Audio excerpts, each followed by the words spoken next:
என்னுடைய தம்பியும் என்னையும் கொஞ்சம் மிஸ் அண்டர்ஸ்டாண்ட் பண்ணிட்டாங்க போல. என்னுடைய தம்பி தான் டெண்டல் காலேஜ் சேர்ந்தார். அவரும் இந்த பள்ளியில் படித்தவர்.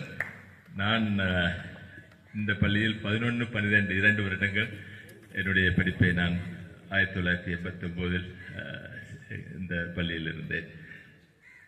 நான் இங்கு சேர்வதற்கு ஒரு காரணம், ஒரு ஒரு ஆசிரியர், பிசிக்கல் டைரக்டர் அமலதாஸ் என்ற பிசிக்கல் டைரக்டர் என்னோட ஹெட் மாஸ்டர் கூப்பிட்டு நான் ஸ்போர்ட்ஸ் பிளேயராக இருந்தேன், ஸ்டேட் லெவல் பாஸ்கெட் பால் பிளேயராக இருந்தேன். அப்போ இங்கே பாஸ்கெட் பால் இதாக்கி கொண்டு வரணும் அப்படின்னு சொல்லி என்னை ஃபாதர்கிட்ட கூப்பிட்டு வந்து எனக்கு மேக்ஸ் குரூப்பில் எனக்கு அட்மிஷன் வாங்கி தந்தாங்க.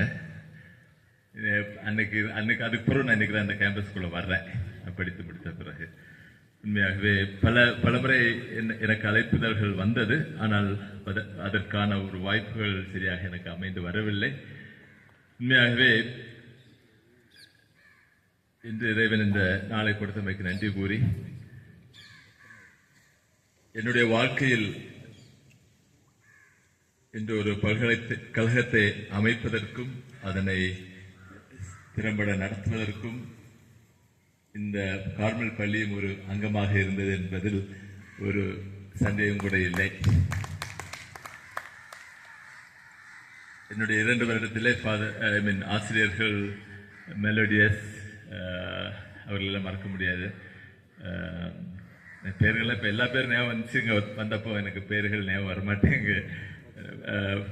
ஆசிரியர் மெலோடியஸ் என்னுடைய பிசிக்ஸ் டீச்சர் எல்லாருக்கும் தெரியும், ரொம்ப டஃபாக இருக்கும். Maths teacher Kashmir, maths teacher Innocent for zoology, இப்படி ஐயர் ஃபார் பாட்டனி. இவ்வாறு என்னுடைய உண்மையாகவே 2 வருட காலம் இங்கே வந்தது காரணம், பேரண்ட்ஸ் கொண்டு போட்டது காரணம் நல்ல மார்க்கு. கார்மெண்ட் ஸ்கூல் அந்த காலத்தில் நீங்கள் இன்ஜினியரிங் போகணுன்னா 70% ஃபிசிக்ஸ் கெமிஸ்ட்ரி மேக்ஸில் வாங்கணும். அதனால கார்மெண்டில் படித்தா மார்க் வாங்கிடலாம். நான் அதுக்கு முன்னால் கேம்பியன் ஸ்கூலில் படித்தேன். திருச்சியில் ஒரு ஆங்கிலோ இந்தியன் ஸ்கூல். என்னுடைய லைஃப்பில் என்ன ஒரு ஆல்ரவுண்ட் பர்சன்ட் ஆக்குனது அந்த ஸ்கூலு. பட் ஸ்போர்ட்ஸ் பிளேயராகவும் ஆக்கிச்சு. பட் இங்கே மார்க்கு +1 +2 இன்ஜினியரிங் படிக்க வைக்கணும்னா 70% மார்க் இருந்தால் தான் எலிஜிபிலிட்டி அந்த காலத்தில். அப்பா அம்மா சொல்லிட்டாங்க, இங்கே வந்து படிக்கட்டும், அப்போ தான் நம்ம கண்ட்ரோலில் இருந்தால் தான் மார்க் வரும்னு. அப்படி கார்மல் மேல்நிலை பள்ளியிலே உண்மையாகவே அந்த 2 வருடங்கள் டீச்சர்ஸ் ஆப்வியஸ்லி அந்த காலத்தில் பயங்கர ஸ்ட்ரிக்ட். இப்போ எப்படி இருக்கீங்கன்னு தெரில, அடியெல்லாம் உண்டு எல்லாருக்கும்.